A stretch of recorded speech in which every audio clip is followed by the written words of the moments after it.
ये हमारा जेटेट का चल रहा है। किसका चल रहा है ये? जेटेट का। जेटेट 2025 में हम लोग किसका कर रहे हैं? ये सामाजिक और राजनीतिक जीवन का मतलब पॉलिटी करा रहे हैं। क्या करा रहे हैं? पॉलिटी। पॉलिटी में देख लो, सिलेबस सामने में लगा दिए है, इस बार उल्टा चल रहे हैं हम लोग। पीछे से चल रहे हैं, पीछे से का मतलब थोड़ा सा स्क्रीन को छोटा कर लो, अब समझ में आएगा, है ना। हम लोग ये वाला कब किए थे? कल किए थे, यानी कि फ्राइडे को कर लिए हैं। पूरी तरह से खत्म कर दिया, 20 क्वेश्चन कर दिया है फ्राइडे को। मौलिक अधिकार और कर्तव्य। अब आज हम लोग ये वाला कर रहे हैं, यानी कि अगर सीरियल नंबर देखोगे तो 1 2 3 4 5 6 7, है ना। तो सातवां खत्म हो गया, आज हम लोग छठा को खत्म कर लेंगे। छठा क्या कर लेंगे? खत्म कर लेंगे। बहुत सारा डीप है, डीप में पढ़ाएंगे तो ये सब तो 6 6 महीना लगता है पढ़ाने में। बहुत सारा चीज तो हम लोग पहले से भी पढ़ा है, कुछ छोटा भी होगा तो फिर बाद में हम लोग उसको एक्स्ट्रा ऐड कर देंगे। फिलहाल के लिए एक दिन का एक टॉपिक जो हमारा टारगेट है, उसमें हम लोग आगे बढ़ते हैं। रिकॉर्डिंग हो रहा है? हो रहा है, ठीक है। संसदीय सरकार तो क्या होता है? संसदीय सरकार, कुछ आइडिया है संसदीय सरकार के बारे में? बाइलिंगुअल रखें, अंग्रेजी हिंदी सुविधा होगा, जहाँ हिंदी में अटकोगे वहाँ अंग्रेजी को देख लेना, है ना। देखो, संसदीय सरकार जो है जिसको बोलते हैं पार्लियामेंट्री सिस्टम, तो पार्लियामेंट्री सिस्टम राजतंत्र में नहीं है, कहाँ पे है? लोकतंत्र में है। और यह कौन सी पद्धति है? शासन करने की पद्धति है, जिसमें संगम होता है किसका? कार्यपालिका का और संसद का। तो कार्यपालिका में कौन कौन आएगा? प्रधानमंत्री और मंत्रिमंडल। और संसद में क्या आएगा? विधायिका। तो कार्यपालिका और जो हमारा विधायिका है, उसी का संयुक्त रूप हमारा क्या है? संसदीय सरकार है। अच्छा, और एक चीज देखो, यह संसदीय सरकार उसी के प्रति उत्तरदायी भी होती है। इस पद्धति में सरकार उस समय तक अस्तित्व में रख सकती है जब तक कि उसको विधायिका की क्या हो? आस्था हो। आस्था यानी कि भरोसा हो, जो होता है ना, विश्वास मत लाना। अच्छा, राज्य का जो केंद्र होता है मुख्यतः क्या है? प्रतीकात्मक होता है। और सरकार का नेतृत्व वास्तविक शक्ति होती है। यहाँ हम समझा रहे हैं, राज्य का केंद्र राष्ट्रपति होता है। क्या होता है? राष्ट्रपति। लेकिन राष्ट्रपति को सारा शक्ति है क्या? नहीं ना है। तो राष्ट्रपति को रबड़ स्टाम्प बोलता है, यानी वो प्रतीक के रूप में है ताकतवर। असल ताकतवर कौन है? वास्तविक शक्ति किसके पास में है? प्रधानमंत्री के पास में है। समझ में आ रहा है कि ऊपर ऊपर जा रहा है? हाँ। ए दसराज, एकदम सट के बैठो। मनीषा और इधर आओ। ये दिखेगा ही नहीं, है ना, कुछ नहीं दिखेगा फिर। तो संसद में अविश्वास प्रस्ताव जब लाया जाता है, तो अविश्वास प्रस्ताव अगर पास हो जाए तो सरकार हट जाती है, गिर जाती है। और विश्वास या अविश्वास प्रस्ताव का जो व्यवस्था है वह विधायिका और कार्यपालिका के बीच में। अरे रे, बकरी को मार के रहा है देखो।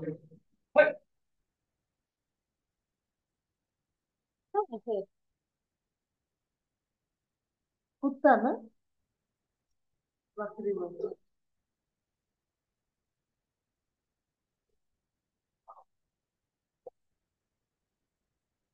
मैं नहीं गई।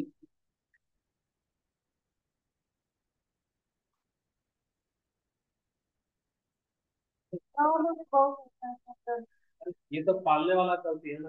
हाँ, बंगला में छोड़ दिया। मार ही देगा उसको, आप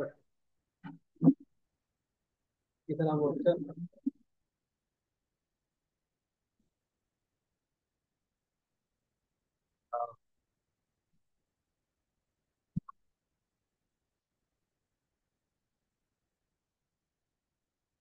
अच्छा ठीक है, देखते हैं हम, है ना।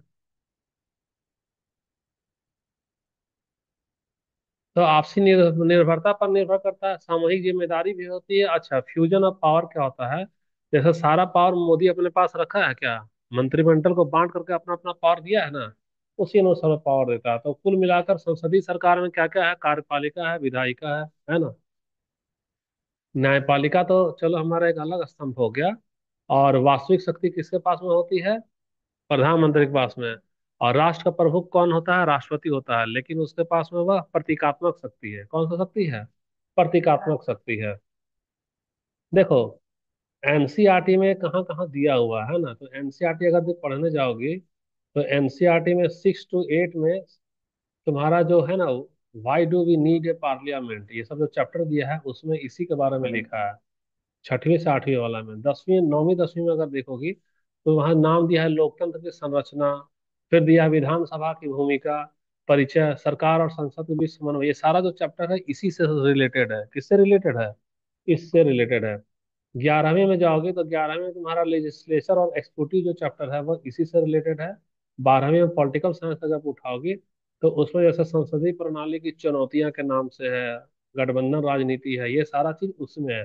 तो एनसीईआरटी से अगर पढ़ने जाएंगे हम लोग तो छठवीं से लेकर के 12वीं तक का यह चैप्टर में शामिल है। अब सोचो अगर एनसीईआरटी का तुम लोग डाउनलोड करती हो तो छठवीं से 12वीं के बीच में कम से कम ये 10 चैप्टर होगा। 10 चैप्टर कितना करोगी तुम? तुमको शॉर्ट में पढ़ना पड़ेगा। शॉर्ट में ना पढ़ना पड़ेगा, इसीलिए हम एनसीईआरटी का डाल ही दिए हैं। तो एनसीईआरटी वाला तो ये तो डाल दिए। मेन मेन चीज क्या होता है, अब आ जा कुछ चीज है ना। तो इसमें हम लोग अच्छा ठीक है, संसदीय सरकार की वह शासन प्रणाली है जिसमें कार्यपालिका अपना वैधता किससे प्राप्त करता है? विधायिका से। और विधायिका का प्रति क्या है? उत्तरदायी होता है। इसमें कार्यपालिका और विधायिका के बीच शक्ति का क्या होता है? संतुलन होता है। परिषद की सामूहिक उत्तरदायित्व की भावना रहती है। मंत्रिमंडल उत्तरदायी होता है प्रधानमंत्री के प्रति। और प्रधानमंत्री क्या होता है? मंत्रिपरिषद का प्रमुख होता है। यही लोग क्या करते हैं, यह प्रणाली कानून निर्माण और नीति का क्रियान्वयन के बीच समन्वय स्थापित करती है और जनता की इच्छा को निर्वाचित प्रतिनिधि के माध्यम से क्या करेगी? व्यक्त करती है। इसका उदाहरण नहीं दे रहे हैं, आओ।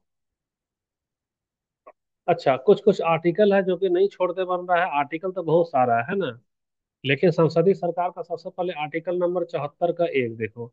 74 का एक क्या कहता है? 74 का एक कहता है, सब्जेक्ट हमारा क्या? Council of ministers to aid and advise the president. ये 74 का एक है, यानी कि राष्ट्रपति को मंत्रिमंडल की सलाह पर कार्य करना पड़ता है। आर्टिकल जैसे कि हम लोग, आओ बैठो, इधर ही आ जाओ, फिर लगा लेंगे प्रोजेक्टर 9 बजे से। जैसे कि कुछ भी हमारा कानून बनता है तो राष्ट्रपति का हस्ताक्षर में होता है। तो या तो लोकसभा हो या तो राज्यसभा हो, यानी कि हमारा विधानसभा हो, जब भी कोई मत प्रस्ताव पारित होता है तो वो कहाँ जाता है? केंद्र में राष्ट्रपति के पास और राज्य में राज्यपाल के पास। अगर राज्यपाल हस्ताक्षर नहीं करेगा, राष्ट्रपति हस्ताक्षर नहीं करेगा तो कानून बनेगा? नहीं बनेगा। तो इससे बचने के लिए आर्टिकल 74 एक लगाया गया है। आर्टिकल 74 एक क्या बताता है कि राष्ट्रपति हर हाल में काम करेगा। कब कब काम करेगा? जब जब मंत्रिपरिषद उसको क्या देगा? सलाह देगा। याद रख करते जाना। 74 का एक, 75 का एक क्या बोलता है? Prime ministers appointed by the president, other ministers on his advice, यानी नियुक्ति बता रहा है कि प्राइम मिनिस्टर को अपॉइंट कौन करेगा? तो राष्ट्रपति करेगा। और बाकी जो मंत्री है उसका नियुक्ति कौन करेगा? प्रधान से। ऐसा नहीं, सुनो मेरी बात। सबसे पहले मान लो हर्षवती है राष्ट्रपति है ना, और हम है प्रधानमंत्री। तो हर्षवती पहले हमको शपथ दिलवा देगी, हम बन गए प्रधानमंत्री। फिर हम प्रधानमंत्री बनकर हर्षवती के कान में फुसफुसाएंगे कि सुनो न, मनीषा और देवराज को भी मंत्री बना दो। तो हम इसको सलाह देंगे, किसको? राष्ट्रपति को। और फिर राष्ट्रपति इन लोग दोनों को भी क्या करेगा? शपथ दिलवाएगा। तो राष्ट्रपति को मंत्री का किसको बनाना है किसको नहीं बनाना कौन देगा सलाह? प्रधानमंत्री देगा। अच्छा, ये कौन सा आर्टिकल की बात कर रहा है? 75 का एक। प्रधानमंत्री की नियुक्ति राष्ट्रपति करते हैं और शेष मंत्री उनकी सलाह पर करते हैं। समझ में आ गया? तो देखो 74 बता दिए, 75 का एक बता दिए। अब 75 का 3 आओ। 75 का 3 किससे रिलेटेड है? Council of ministers collectively responsible to Lok Sabha, यानी कि जो जो हमारा मंत्री परिषद होता है वह सामूहिक रूप से किसके प्रति जिम्मेदार होता है? लोकसभा। अरे राज्यसभा भी होता है ना। तो मंत्री मंत्री कैबिनेट रेलवे मंत्री राज्यसभा वाला नहीं है, वो किसमें है? लोकसभा वाला में। वो सामूहिक रूप से जिम्मेदार होगा लोकसभा के। 75 का 3 हो गया। 77 और 78 क्या बताता है? Conduct of business of the government of India, यानी केंद्र सरकार के कार्यों का संचालन करेगा और प्रधानमंत्री का कर्तव्य से संबंधित है। क्या? आर्टिकल 77 और 78। और आर्टिकल 164 का 2 क्या है? Collective responsibility of state council of minister, यानी कि राज्य का जो मंत्री परिषद है, हमारे यहाँ झारखंड राज्य है ना, वह विधानसभा के प्रति सामूहिक रूप से उत्तरदायी होता है। जैसे लोकसभा का बोलेगा कि लोकसभा में किस आर्टिकल के तहत जो मंत्री परिषद है वह लोकसभा के प्रति उत्तरदायी होता है, तो क्या बोलिए? 75 का 3। और राज्य वाला जब राज्य का मंत्री परिषद विधानसभा के प्रति उत्तरदायी होगा, कौन बताता है? 164 का दो। आर्टिकल 163 क्या बोलता है? Council of ministers to aid and advise the governor. अब राज्य वाला में आ जाए तो राज्यपाल क्या करेगा? मंत्रिपरिषद की सलाह पर काम करता है। क्योंकि हम लोग संसदीय सरकार में पढ़ रहे हैं तो केंद्र और राज्य दोनों में पढ़ना होगा। केंद्र में राज्य राष्ट्रपति देगा, और राज्य में कौन रहेगा? राज्यपाल रहेगा। अच्छा, कुछ कुछ विशेषता देखो संसदीय शासन प्रणाली की। तो संसदीय शासन प्रणाली का विशेषता है कि यह क्या, इसमें दो प्रकार की कार्यपालिका होती है। पहला नाम मात्र का, और दूसरा वास्तविक। तो नाम मात्र का क्या होगा? राष्ट्रपति और राज्यपाल। और वास्तविक कौन होगा? प्रधानमंत्री और मुख्यमंत्री। यानी नॉमिनल और रियल एक्सिक्यूटिव। एगो नॉमिनल में कौन जाएगा? राष्ट्रपति। और रियल में कौन रहेगा? प्रधानमंत्री। यह इसका विशेषता है ना, कि दो गो रहेगा, लेकिन एगो को छलावा है और एक ठो का वास्तविक है। पहला विशेषता हो गया। दूसरा विशेषता हो गया कलेक्टिव रेस्पॉन्सिबिलिटी। यानी कि रेलवे में अगर घटना घट जाएगा, दुर्घटना हो जाएगा, तो पूरा का पूरा केंद्र सरकार का जो मंत्री परिषद है उसका खूसू करेगा, है ना। पूरी मंत्री परिषद लोकसभा के प्रति सामूहिक रूप से उत्तरदायी होते हैं। अगर कोई घाटा में चला गया तो ये नहीं बोलेगा रेलवे वाला से जाकर पूछो, हमको कोई मतलब नहीं है। बोलेगा अरे तुम मंत्री परिषद का हिस्सा था ना, सबका यह फेलियर है। तो ये कलेक्टिव रेस्पॉन्सिबिलिटी हमारा विशेषता। तीसरा क्या? Majority party rule. यानी कि तीसरा विशेषता है कि भैया पार्टी तो बहुत है, लेकिन जिसकी ज्यादा सीटें आएगी वही शासन करेगा। ये तो हम लोग जानते हैं। चौथा, प्राइम मिनिस्टर्स लीडरशिप। मतलब कि देखो, वास्तविक कार्यपालिका तो प्रधानमंत्री है, वह मंत्रिपरिषद का प्रमुख नेता होता है। यानी देश का नेतृत्व तो कौन करता है? वही करता है। तो यही हमारा विशेषता है। लीडरशिप किसमें है? प्रधानमंत्री में। अमेरिका में जाओ, संघीय सरकार है, लेकिन वहां का लीडरशिप में कौन है? राष्ट्रपति है। अच्छा, पांचवा नंबर है dissolution of lower house, यानी निचले सदन का विघटन। तो देखो, ये तुमको मालूम है कि ऊपरी सदन और निचली सदन किसको कहते हैं? कुछ नहीं जान रही है ये लोग। तुम हर्षवती याद है, तुम लोग पढ़ाए थे। उच्च सदन और निम्न सदन पढ़ाए थे ना मोनिका। तो निम्न सदन क्या होता है भैया? निम्न सदन यानी कि जिसका कार्यकाल छोटा हो, 5 साल। पहले ट्रिक समझो। और उस सदन जिसका कार्यकाल बड़ा हो, यानी 6 साल। तो 5 साल वाला किसका कार्यकाल होता है, बता सकती है? लोकसभा। और 6 साल किसका होता है? राज्यसभा। तो राज्यसभा कभी भी भंग होगा क्या, बताओ? कभी भी भंग नहीं होगा। और लोकसभा भंग होता है, इसलिए इसको निम्न निम्न सदन बोला जाता है। तो इसको कौन बोलता है? इसको प्रधानमंत्री सलाह देंगे राष्ट्रपति को, कि जाइए ना राष्ट्रपति, आप क्या करिए, लोकसभा को भंग कर दीजिए। तो लोकसभा भंग हो गया। तो भंग हो गया यानी मंत्री परिषद नहीं रहेगा, कोई मंत्री नहीं रहेगा। और उसके सारी शक्ति कौन करेगा? राज्यसभा फिर सब देख रेख करेगा। अच्छा ठीक है। तीसरा हमारा फ्यूजन ऑफ, सॉरी, छठा हमारा फ्यूजन ऑफ पावर्स। ये हम लोग विशेषता बता रहे हैं संसदीय सरकार का। तो तो देखो, शक्तियों का फ्यूजन ऑफ पावर, शक्तियों का मिश्रण। यानी विधायिका और कार्यपालिका के बीच निकट संबंध होता है। There is a close relationship between the legislature and the executive. मतलब देखो, यही लोग ना कानून बनाने के लिए आपस में चर्चा करेगा, मत प्रस्ताव पारित कराएगा। अच्छा, शक्तियों का बंटवारा भी होता है इसमें। रेलवे का अलग मंत्रालय, कोयला का अलग मंत्रालय, पेट्रोलियम का अलग मंत्रालय, बांट देता है ना इस तरह से। तो शक्तियों के यहाँ पे क्या होगा? हमारा मिश्रण है यहाँ। ये सातवां नंबर देखो, विशेषता क्या बता रहा है? विपक्ष और छाया मंत्रिमंडल। देखो, ये छाया मंत्रिमंडल क्या है? जैसे मान लो अभी मोदी का सरकार है, तो और इधर मान लो विपक्ष है। विपक्ष में कौन है? कांग्रेस है। मोदी बोल रहा है कि हम टैक्स बढ़ाएंगे। टैक्स जी कितना करेंगे? तो जीएसटी पहले याद करो कि कितना प्रतिशत था, 30% लगता था। तो वो 28% तक चला गया था जीएसटी, है ना। तो यह तो मंत्रिमंडल ही ना लेता था फैसला। यह वास्तविक मंत्रिमंडल है। कैसा मंत्रिमंडल है? वास्तविक।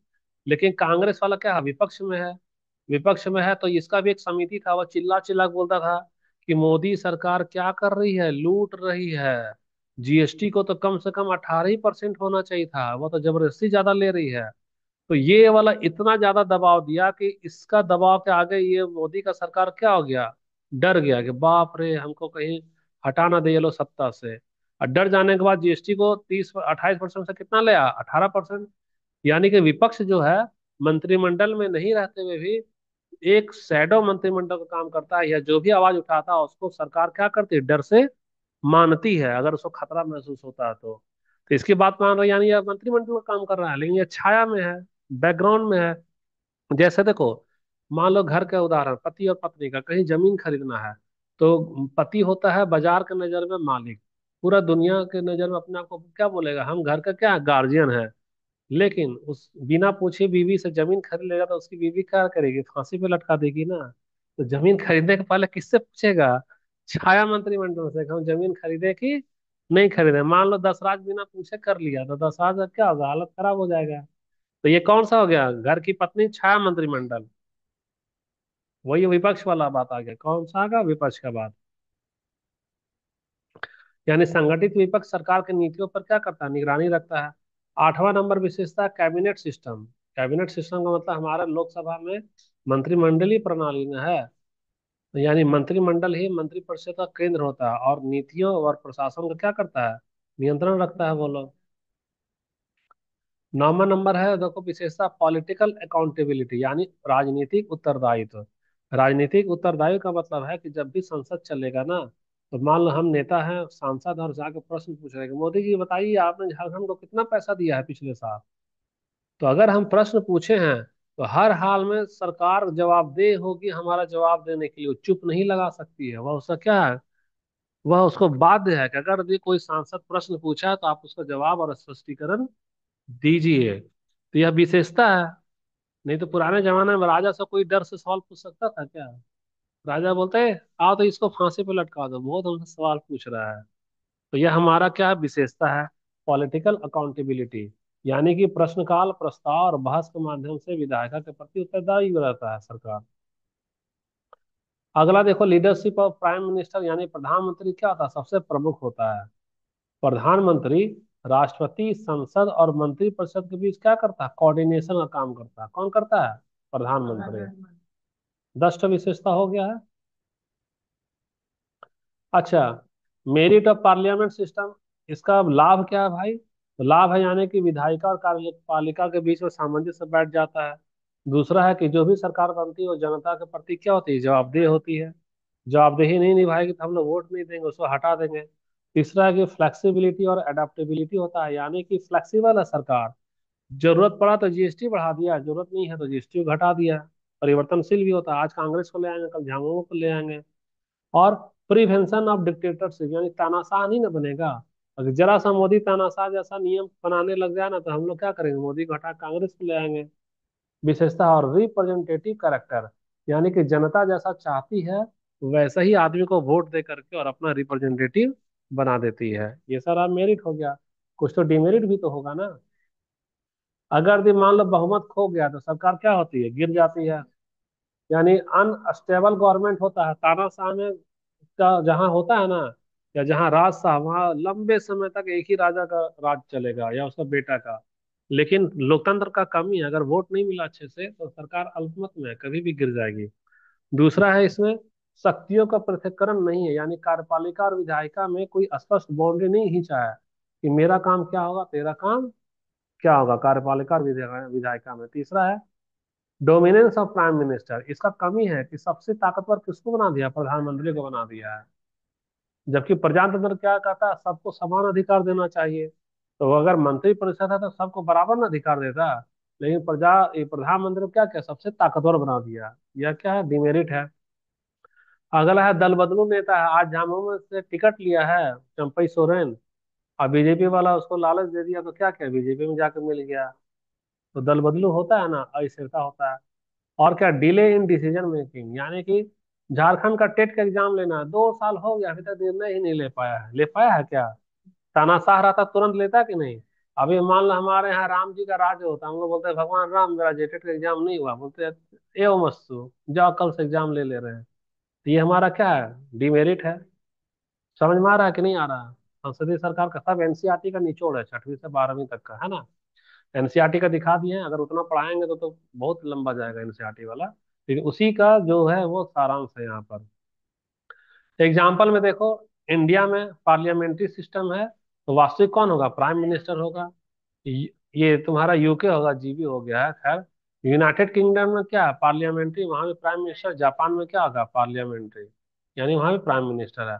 भारत के संदर्भ में देखो कि भारत वाला India adopted the prime parliamentary system from Britain. कहाँ से हासिल किया है, ब्रिटेन से हासिल किया है, उससे वह अडॉप्ट किया है। It exist both at the union and state level, यानी कि हमारे यहाँ केंद्र में भी यह लागू है पार्लियामेंट्री और राज्य में भी लागू है। Lok Sabha and state legislative assembly, यानी ये विधानसभा, वो सब कंट्रोल होता है यहाँ पे, कंट्रोल द गवर्नमेंट, सरकार को कंट्रोल करती है। और प्रेसिडेंट और गवर्नर क्या करता है, प्रेसिडेंट और गवर्नर जो है सो देखो यहाँ पे प्रेसिडेंट और गवर्नर ये लोग रबड़ स्टाम्प है, इसको ज्यादा ताकत है क्या, नहीं है। यानी ये खाली नाम मात्र का, नॉमिनल का मतलब नाम मात्र का। अब पीएम और सीएम ये सब क्या है, रियल है, रियल वाला है, वास्तविक है। क्लियर हो गया। आर्टिकल हम तो को जो इम्पोर्टेंट है वो बता दिए हैं। यूनियन वाला में 74 से 78 लग रहा है, स्टेट में कहाँ लग रहा है 163 से 64, लेजिस्लेचर में 79 से 122 लगेगा। जिसको डिटेल में करना है करना उसको, है ना। अकाउंटेबिलिटी यानी जिम्मेदारी, जवाबदेह, कहाँ कहाँ का 75 का 3, 75 का 3 तेरा लोकसभा वाला है, मंत्रिपरिषद लोकसभा के प्रति उत्तरदायी होगा। और 164 का 2 में जो हमारा विधानसभा है, ये सॉरी, ये जो विधानमंडल वाला जो मंत्रिपरिषद है वो विधान सभा के प्रति उत्तरदायी होगा। ये संसदीय सरकार है। अभी बहुत कुछ बाकी है, पेज नंबर 11 ही पे है, 22, जल्दी जल्दी चलो, 23 मिनट हो गया।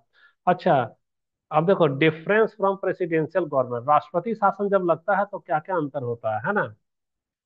तो राष्ट्रपति शासन देखो यहाँ पे सबसे पहले, जब भी राष्ट्रपति शासन नहीं है, संसदीय सरकार है, तो हमारा डुअल एग्जीक्यूटिव होता है। डुअल एग्जीक्यूटिव का मतलब जैसे कि भाई हमारे यहाँ सरकार में हेड है झामुमो, और लेकिन राज्यपाल भी तो है, बिना राज्यपाल का हस्ताक्षर का बनेगा क्या।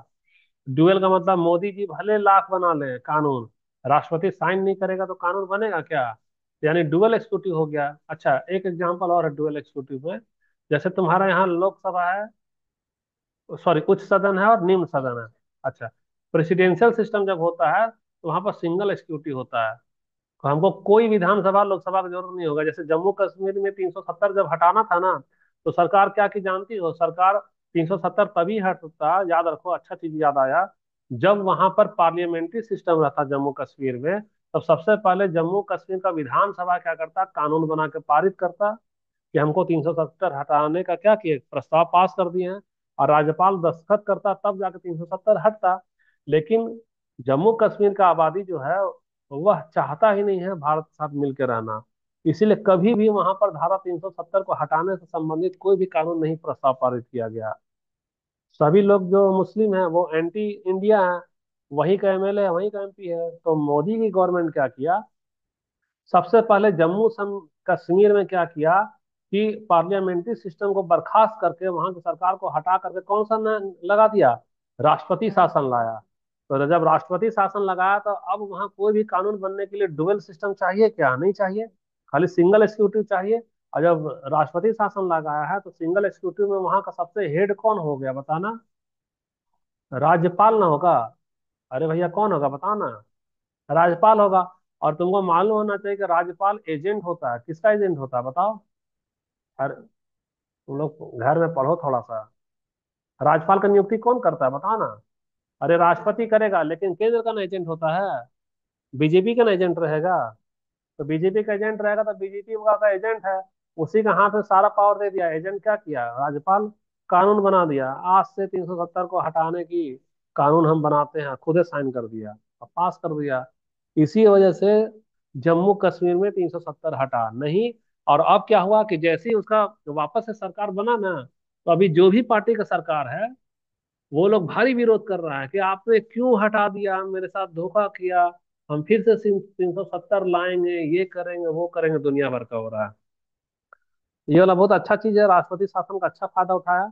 दूसरा देखो, राष्ट्रपति पार्लियामेंट्री सिस्टम में एक्सिक्यूटिव अकाउंटेबल टू लेजिस्लेचर, यानी जो एक्सिक्यूटिव है वह लेजिस्लेचर के प्रति क्या होती है, उत्तरदायी होती है।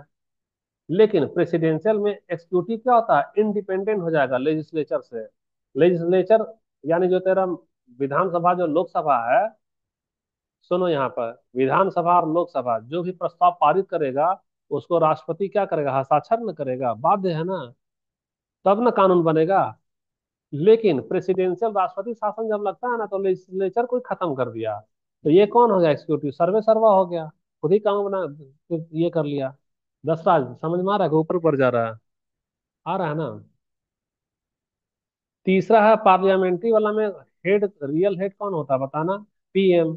और प्रेसिडेंट, राष्ट्रपति का जब शासन जब लगेगा, बैठो थोड़ा देर के लिए इधर आ जाओ, फिर प्रोजेक्टर लगा लेंगे।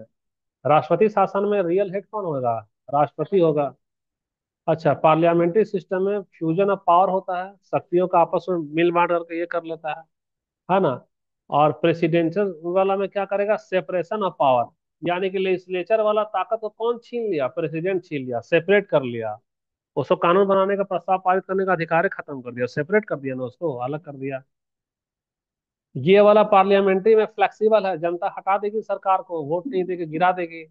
लेकिन प्रेसिडेंशियल में जनता का कोई मतलब होता है क्या बताना? इधर आओ अंजलि, इधर पीछे, यहाँ नहीं दिखेगा। तुम लोग थोड़ा सा और इधर, पे लगा लेंगे प्रोजेक्टर, है ना?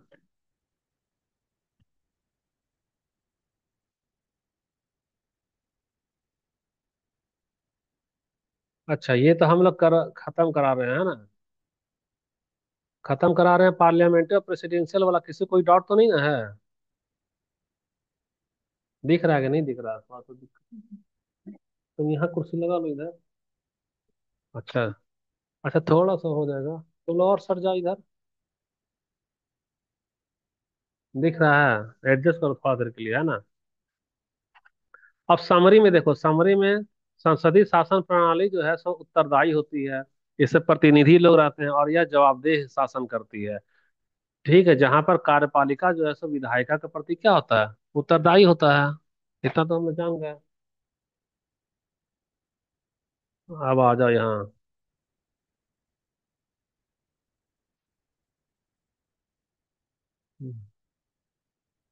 देखो, हल्का फुल्का एक हल्का सा एक लाइन लिख रहे हैं कि parliamentary system is one in which the executive branch is derived from the legislature. इसका मतलब क्या है? कार्यपालिका इसी सरकार से आती है जिसने संसद में बहुमत हासिल किया, जैसे बीजेपी वाला बहुमत हासिल किया है, तो बीजेपी वाला ही ना अपना मंत्रिमंडल बनाएगा, कि कांग्रेस वाला बनाएगा? नहीं ना। तो जिसकी सरकार है उसी की ना कार्यपालिका बन रही है। तो अच्छा, जो कार्यपालिका यानी जो मंत्री मंडल बना है, उसका मुखिया कौन होगा? प्रधानमंत्री ना होगा? जिसने ये किया है, व्याख्या किया। अच्छा ठीक, हटाओ ये सब एक्स्ट्रा डाल दे, हटा देना चाहिए था इसको। विधायिका और कार्यपालिका परस्पर निर्भर रहते हैं। सरकार को बने रहने के लिए संसद की क्या चाहिए? आस्था चाहिए। अगर और संसद अविश्वास प्रस्ताव, प्रश्नकाल और बहस आदि के द्वारा कार्यपालिका को क्या करता है? नियंत्रित करता है। बहुत लंबा जा रहा है क्या? ये कितना पेज है ये? 13 ही पेज है, 22 पेज के बाद में एमसीक्यू आ रहा था। देखो, मंत्रिमंडल सामूहिक रूप से विधायकों के प्रति क्या उत्तरदायी होता है? अगर अविश्वास प्रस्ताव पारित हो जाएगा तो पूरा मंत्रिमंडल को क्या देना होगा? इस्तीफा देना होगा। जैसे मान लो रेलवे की दुर्घटना हो गया, तो कांग्रेस बोला कि रेलवे वाला काम नहीं ठीक किया है, हम इस पर भरोसा नहीं करते हैं, चलो जी वोटिंग कराते हैं। वोट कराएगा और सब कोई मिल करके रेलवे को बोल देगा ना कि वोट में कि रेलवे हार गया है, उसका मंत्री निकम्मा है। अधिकतर लोग वोट दे दिया, तो रेलवे निकम्मा साबित हुआ। लेकिन बदले में रेलवे के साथ बीजेपी का जो था मंत्रालय, कोयला मंत्रालय, ये मंत्रालय, वो मंत्रालय, सबको ही इस्तीफा देना होगा। और जब सब देगा इस्तीफा, तो हर हाल में लास्ट में मोदी को भी इस्तीफा देना पड़ेगा। इसी को बोला जाता है सामूहिक उत्तरदायी। अगर एक पे दाग लगा, जैसे दूध में देखियो नींबू का एक बूंद, जहां फटा वो पूरे दूध को ना फाड़ देता है। उसी तरह से अगर यदि किसी एक के बारे में अविश्वास प्रस्ताव पारित हो गया, तो पूरा का पूरा ही खत्म हो जाएगा, पूरा दूध ही फट जाएगा। इसलिए सरकार क्या करती है? अविश्वास प्रस्ताव हो या कभी भी चर्चा जब होगा ना संसद में, तो अपना मंत्री का क्या करेगी? बचाव करेगी वो, बचाती है वो अपना मंत्री को।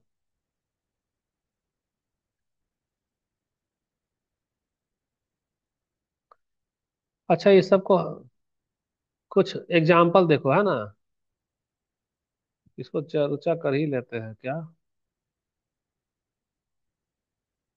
ठीक है।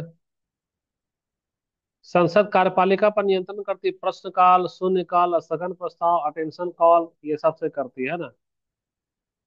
संसदीय सरकार का दायरा केंद्र में भी होता है और राज्य में भी होता है। राज्य में राज्यपाल रहेगा। इधर का प्रमुख, और केंद्र में कौन रहेगा? राष्ट्रपति रहता है। संसदीय सरकार की महत्ता, इसकी अनुकूलता, लोकतांत्रिक उत्तरदायित्व, लोक आवाज के साथ। अच्छा, ठीक है।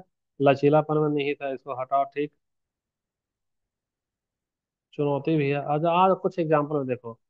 जैसे हम लोग क्या कर रहे हैं, विद्यालय है, छात्र परिषद का चुनाव हुआ है, तो चुने गए अध्यक्ष छात्र नेता और एक समिति बनाता है। यदि अधिकांश प्रतिनिधि उस अध्यक्ष पर भरोसा नहीं करता है, तो वह अविश्वास प्रस्ताव लाकर उस अध्यक्ष को क्या करेगा, बदल देगा ना।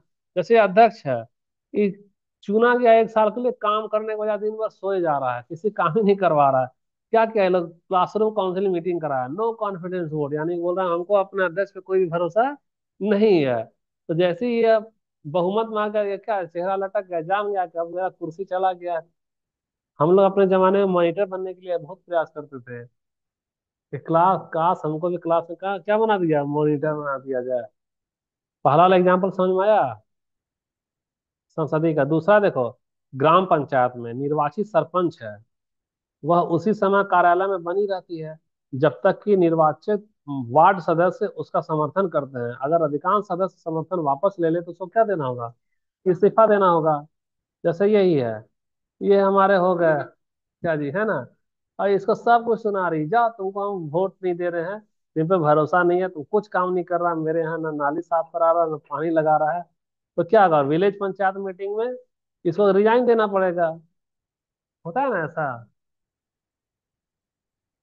ये ज्यादा अच्छा समझ में आ रहा है ना, ये वाला।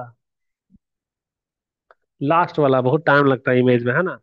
लास्ट देखो, कॉलेज की छात्र शिक्षक संगठन में यदि निर्वाचित छात्र प्रतिनिधि की योजना समिति अपने सदस्यों से परामर्श नहीं करती है या सहमति नहीं लेती है, तो अधिकांश सदस्य पुनर्गठन बैठक बुलाकर प्रतिनिधियों क्या करते हैं, बदल सकते हैं। तो चेंज बाय कॉन्सेंस, क्या कर रहा है ये लोग, बैलट्स, चुनाव करा रहा है, कॉलेज असेंबली डिस्कस करा रहा है, बोल रहा कि नहीं हम लोगों को, मेरा लीडर को क्या करो, बदल डालो।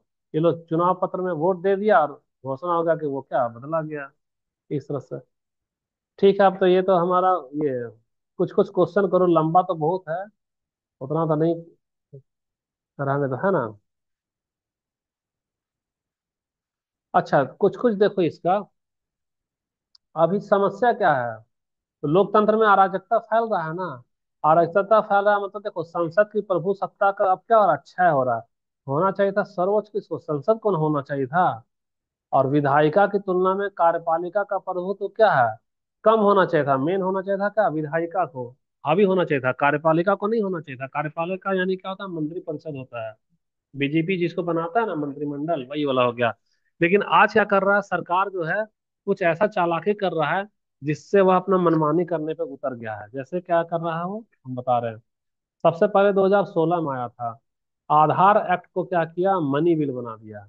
आधार एक्ट 2016 में सरकार ने आधार अधिनियम को मनी बिल के रूप में पेश कर दिया, जिससे राज्यसभा द्वारा उसे समीक्षा या संशोधन संभव नहीं रहा। मनी बिल ऐसा बिल होता है ना कि उसके तहत तुम किसी को पेश करोगी ना, तो उसमें तुमको समीक्षा नहीं कर सकती या संशोधन नहीं कर सकती। गौर करो, आधार कार्ड को पहले अनिवार्य नहीं बना रहा था, बोलता था इससे मेरा निजता का हनन होगा, ये होगा वो होगा, सरकार परेशान होगी, सरकार को जासूसी करना है, आधार के बहाने तुम पे नजर रखना है। और जब भी आधार से संबंधित बिल लाए, तो विपक्ष टांग अड़ा दे कि नहीं ये नहीं मानेंगे, इस पे आप संशोधन कीजिए, ये कीजिए वो कीजिए। तो संशोधन का तो हक दिया है। तो लास्ट में एक है मनी बिल। मनी बिल क्या है कि मनी बिल का मुहर लगा करके तुम आधार का ये लोग क्या किया, प्रस्ताव को पारित कर दिया। तो मनी बिल अधिकार देता है कि मेरे नाम से जो भी बिल संसद में पेश आएगा उस पर तुम संशोधन नहीं कर सकते हो। तो आधार वाला को मनी बिल के रूप में पेश कर दिया, नतीजा क्या रहा, उसमें विपक्ष कुछ भी संशोधन नहीं कर पाया। तो इससे क्या चिंता ना हो क्या, करे यानी कि तुमको मनमाना करना है, कोई भी कानून बना देगा कि मुसलमान को देश से भगाओ, तो उससे संबंधित तो मनी बिल लगा करके डाल दिया, तो हम उसमें हो हल्ला नहीं कर सकते हैं। यह क्या चिंता वाली बात हो गया। यानी कि संविधान का अनुच्छेद 110 का व्याख्या का क्या कहे लोग, ये दुरुपयोग कर दिया। और द्विसदन नीति को क्या क्या कमजोर कर दिया, राज्यसभा वाला को चलने नहीं दिया। देखो ये वाला है मनी बिल, एक होता है राज्यसभा और एक होता है लोकसभा, दोनों से ना पारित होना चाहिए था, दोनों से करना चाहिए था। तो क्या किया, आधार वाला को नियम को मनी बिल बना दिया। मनी बिल बना दिया तो ये जो राज्यसभा है, जहां पर इसका बहुमत नहीं है, बीजेपी का बहुमत यहाँ पे नहीं है, यहाँ क्या किया कि इसको पेश नहीं किया गया, क्यों? क्योंकि मनी बिल अधिकार देता है कि आपको यहाँ से कोई मतलब नहीं है। तो खाली यहाँ रखा, पेश करके पारित करा के देखो मुस्कुराते हुए भाग रहा है, अरे चलो अब तो हम बाजी जीत गए। तो ये क्या क्या दुरुपयोग न कर रहा है? जबकि होना क्या चाहिए कि दोनों जगह से पारित होना चाहिए था। अब आया समझ में? ठीक। मनी बिल का दूसरा वाला देखो। दूसरा वाला 2020 में केंद्र सरकार ने 3 कृषि अध्यादेश जारी कर दिया। अध्यादेश के लिए पंजाबी लोग बहुत आंदोलन किया था, टीवी में देखी होगी ना, धरना दिया था वो लोग, है ना, एमएसपी बढ़ा दो, एमएसपी बढ़ाओ। तो उसके लिए भी क्या था कि उसको संसद का दोनों सदन से अनुमति लेना जरूरी था। कहाँ कहाँ? राज्यसभा और लोकसभा से। जब नहीं ले पा रहा था, उसका बहुमत नहीं था, तो क्या किया? अध्यादेश ले आया। तो अध्यादेश क्या होता है कि हर हाल में कंपलसरी उसको क्या मानना होता है। तो बाद में सीमित चर्चा के बाद संसद में कानून में इसको बदल दिया। तो किसान संगठन इसका विरोध किया कि अरे आप, इतना बड़ा महत्वपूर्ण कानून है, आप तो संसद में चर्चा नहीं कराए, क्योंकि आप तो हार जाते। तो आप चर्चा से बचने के लिए क्या किया? अध्यादेश जारी कर दिए। अध्यादेश में वो नहीं होता है, चर्चा फर्चा उतना ज्यादा नहीं होता है। तो इसका बहुत विरोध हुआ। तो यह उदाहरण दिखा रहा है कि कार्यपालिका ने बिना चर्चा किए अपनी भूमिका को क्या किया? दरकिनार कर दिया और अपना मनमानी कर दिया। उदाहरण के लिए एक इमेज यहाँ पर डाले हैं, है कि नहीं इमेज? हम्म, आया ही नहीं है, चलो कोई बात नहीं, इमेज पे टाइम नहीं रहा होगा, है ना। 3 ठो तो डालना चाहिए था। जैसे दिल्ली में एनसीआर में देखो, एक और उदाहरण दे रहे हैं। दिल्ली में एनसीआर में वायु गुणवत्ता प्रबंधन है। वो क्या आदेश दे दिया ना कि 15 साल से पुराना गाड़ी नहीं चलेगा। तो सब गाड़ी क्या किया? हटा दिया वहां से। तब ना दिल्ली का कार सस्ता हो गया वहां का, सेकंड हैंड बहुत ज्यादा बिक जा रहा है। तो अध्यादेश जारी करना एक आपात विधायी शक्ति है, आर्टिकल 123, परंतु इसका अत्यधिक इस्तेमाल कर रहा है कौन? अभी खासकर बीजेपी की गवर्नमेंट, ताकि वह राज्यसभा से बच जाए, सीधा लोकसभा से पारित कराते जाए अपना। सारांश में आ जाओ, बहुत लंबा जा रहा है ये। देखो सारांश में क्या है हमारा मुख्य पहलू। Parliament's review and debate are being curtailed, यानी संसद की समीक्षा और विमर्श प्रक्रिया सीमित हो रही है। कैसे सीमित हो रही है? आधार वाला कानून को राज्यसभा में पेश नहीं किया, कौन सा बिल लगा दिया? बनी बिल लगा दिया। किसान वाला नियम को क्या लगा दिया? अध्यादेश लागू पारित कर दिया। ठीक है, विधायी उत्तरदायित्व और संवैधानिक संतुलन का क्या हो रहा है? इससे ह्रास हो रहा है, कमजोरी न हो रहा है हमारा इससे। अच्छा आप देखो, अध्यादेश और मनी बिल के माध्यम से कार्यपालिका का प्रभुत्व बढ़ता जा रहा है।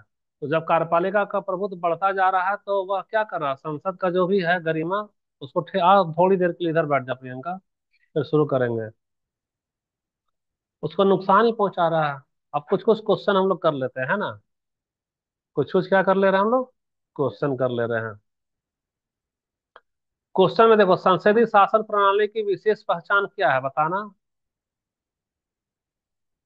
संसदीय, किसी तरह से एडजस्ट करो ना, तुरंत हो जाएगा, है ना। खड़ा रहेगी? अरे नहीं नहीं, बैठो ना कुर्सी लेकर के। चेयर नहीं है।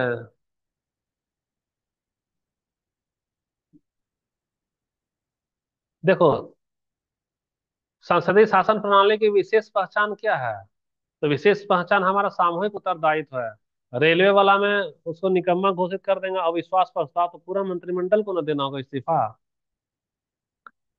दूसरा वाला फिर भी आंसर दे विज्ञापन नहीं दिखाएंगे। संसदीय शासन प्रणाली में वास्तविक कार्यपालिका प्रमुख कौन होता है? वास्तविक प्रधानमंत्री होता है। तीसरा, ब्रिटिश संसदीय मॉडल किस नाम से जाना जाता है?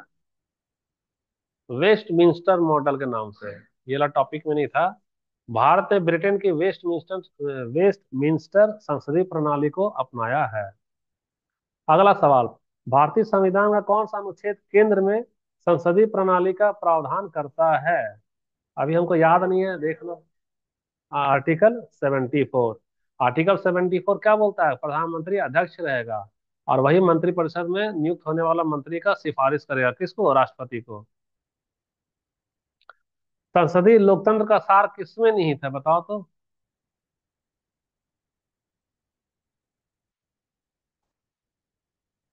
सही जा रही है प्रियंका, कार्यपालिका की जवाबदेही होगा। अभी तो बता रहे थे ना, जवाबदेह होता है कार्यपालिका। अगला वाला सवाल देखो। The principle of no confidence motion, यानी अविश्वास प्रस्ताव की अवधारणा किस प्रणाली से संबंधित है? संसदीय इसी में ना लाता है, वो अविश्वास प्रस्ताव लाता है। 7वां नंबर देखो, कैबिनेट किसका एक छोटा सा समूह होता है? मंत्रिपरिषद का। एक बोलता है ना कैबिनेट मिनिस्टर हैं, एक बोलता है ना राज्य मंत्री हैं, एक बोलता है ना कैबिनेट मंत्री हैं। वह मंत्रिपरिषद का छोटा सा हिस्सा होता है। कैबिनेट जो होता है वो एकदम सीनियर मंत्री होता है ना, उसका ग्रुप होता है, एकदम सुपर बॉस वाला मंत्री, कैबिनेट मिनिस्टर हो गया। लोकसभा को भंग करने का अधिकार किसके पास है? और राष्ट्रपति को सलाह कौन देगा? मंत्रिपरिषद देगा सलाह कि भैया हम लोग हार गए हैं, काम करो आप इसको भंग कर दो। कौन सी विशेषता संसदीय प्रणाली को राष्ट्रपति प्रणाली से अलग करती है? शक्तियों का संलयन। ये संलयन का मतलब है संसदीय प्रणाली, देखो ये हम अभी तुरंत पढ़ाए थे, याद करो ना, कश्मीर वाला में, है ना, यहाँ पर हमारा पार्लियामेंट्री है और यहाँ पर हमारा प्रेसिडेंशियल है। यहाँ संसद वाला, तो संसद वाला दो जगह ना कानून पास होगा, है ना, वहां का विधानसभा बहस करके देगा, किसको देगा, यहाँ राज्यपाल को, तब ना कानून बनाएगा। और जो राष्ट्रपति शासन लगता है, राष्ट्रपति शासन में ये जो विधानमंडल है उसको तो बर्खास्त कर दिया, तो खाली राज्यपाल ना रह गया। तो राज्यपाल रह गया यानी कि राष्ट्रपति प्रणाली अलग न कर दिया, इसका शक्ति को इससे अलग कर दिया, जुदा कर दिया वो। प्रधानमंत्री को किस रूप में वर्णित किया गया है? कैसा है बता? वार्षिक कार्यपालिका में है प्रधानमंत्री। भारतीय संसद, संसदीय प्रणाली किस सिद्धांत पर आधारित है? कार्यपालिका की विधायिका के प्रति उत्तरदायित्व। कार्यपालिका का विधायिका के प्रति जिम्मेदारी रहता है ना। मंत्रियों की सामूहिक उत्तरदायित्व का क्या अर्थ है? सामूहिक उत्तरदायित्व का मतलब है कि मंत्रिपरिषद संसद में सामूहिक रूप से उत्तरदायी होते हैं। अगर रेलवे वाला के खिलाफ प्रस्ताव पारित हो गया, तो रेलवे के चक्कर में कोयला मंत्रालय से लेकर सारा मंत्रालय को क्या देना पड़ेगा, इस्तीफा देना पड़ेगा। 13वां नंबर बताओ, राष्ट्रपति और मंत्रिपरिषद में असहमति होने पर क्या होता है? देखो मान लो राष्ट्रपति बोल रहा है ना कि सुनिए ना, अयोध्या में मंदिर मत बनाइए, अब मंत्रिमंडल बोला नहीं नहीं वही बनेगा, आप खाली साइन कीजिए बाकी हम देखेंगे। राष्ट्रपति लौटा देगा। तो एक बार और भेजेगा, फिर से राष्ट्रपति लौटा देगा, फिर तीसरी बार भेजेगा, तो संविधान में नियम है कि हर हाल में राष्ट्रपति को क्या पढ़ना करना पड़ेगा, हस्ताक्षर करना पड़ेगा। यानी ऑप्शन कौन सा सही होगा, सी वाला। राष्ट्रपति को मंत्रिपरिषद की सलाह पर कार्य करना ही होता है, कुछ चूचा नहीं कर पाएगा वो। कौन सी संसदीय प्रणाली की विशेषता नहीं है?